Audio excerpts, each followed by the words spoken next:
दोस्तों, एजुकेशन में कंपटीशन बढ़ता जा रहा है। ये कंपटीशन ना सिर्फ स्टूडेंट्स में बल्कि एक समय के बाद पीएचडी या रिसर्चर्स में देखने को ज़्यादा मिल रहा है। यहाँ हम बात उन लोगों की कर रहे हैं जो पीएचडी जैसे स्टेज तक पहुँचते हैं और एक योग्य प्रोफेसर या रिसर्चर की तरह दुनिया में जाने जाते हैं। आज हम इन्हीं प्रोसेस के बारे में आपको बताएंगे। साथ ही पीएचडी तक पहुंचने के लिए एनटीए यानी नेशनल टेस्टिंग एजेंसी ने कुछ बड़े बदलाव किए हैं। इन सभी बातों के बारे में एक एक कर हम आपको बताएंगे। तो चलिए शुरू करते हैं। सबसे पहले बेसिक से, भला ये यूजीसी नेट या नेट जेआरएफ होता क्या है? तो पहले तो ये दोनों एक ही एग्जाम का नाम है। यूजीसी जेआरएफ का मतलब जूनियर रिसर्च फेलोशिप है। ये फेलोशिप यूथ रिसर्चर को सपोर्ट करने के लिए यूजीसी एक तय अमाउंट देती है जिसे फेलोशिप कहते हैं। अब अगर हम जेआरएफ से पीएचडी करते हैं तो उसका क्या फायदा है?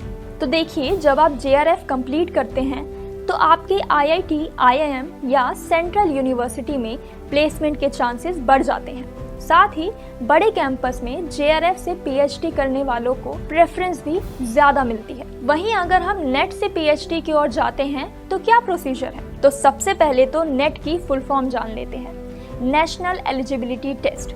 इसमें आप पीएचडी के लिए योग्य तो हैं, लेकिन इसमें आपको एडिशनल सेवाएं नहीं मिलती, जैसे फेलोशिप का अभाव नेट क्वालिफाई करने वालों को होता है। अब पीएचडी के लिए कौन योग्य है, इसके बारे में बात करें तो यहाँ एनटीए ने 3 कैटेगरी बनाई है। पहली, ये कैटेगरी पहले से ही मौजूद है, जिसके तहत जेआरएफ क्लियर करने वाला कैंडिडेट पीएचडी में एडमिशन तो ले ही सकता है, साथ ही असिस्टेंट प्रोफेसर की पोस्ट के लिए एलिजिबल भी हो जाएगा। दूसरी, जिन्होंने नेट क्लियर किया है वो पीएचडी के लिए योग्य तो हैं, लेकिन उन्हें यूजीसी की तरफ से कोई फेलोशिप यानी फाइनेंशियल मदद नहीं मिलेगी और वो असिस्टेंट प्रोफेसर की पोस्ट के लिए भी अप्लाई कर सकते हैं। अब बात करें तीसरी कैटेगरी की, जिसे 2024 में ही जोड़ा गया है। उसके तहत ना तो आपको जेआरएफ क्वालिफाई करने की जरूरत है, ना ही इसमें आपको फेलोशिप या असिस्टेंट प्रोफेसर की पोस्ट मिलेगी। ये सिर्फ पीएचडी के लिए होगा।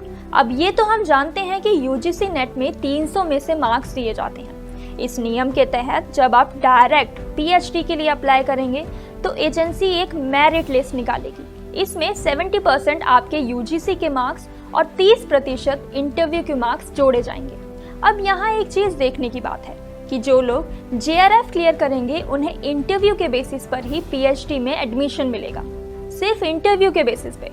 यानी जेआरएफ में अच्छे मार्क्स से उन्हें पीएचडी में कोई रियायत नहीं मिलेगी। अब आप यहाँ से यूजीसी नेट और जेआरएफ के बारे में समझ चुके हैं। साथ ही इसमें आए बदलाव किसके लिए फायदेमंद है और किसके लिए सरदर्द, ये आप हमें कमेंट में जरूर बताएं।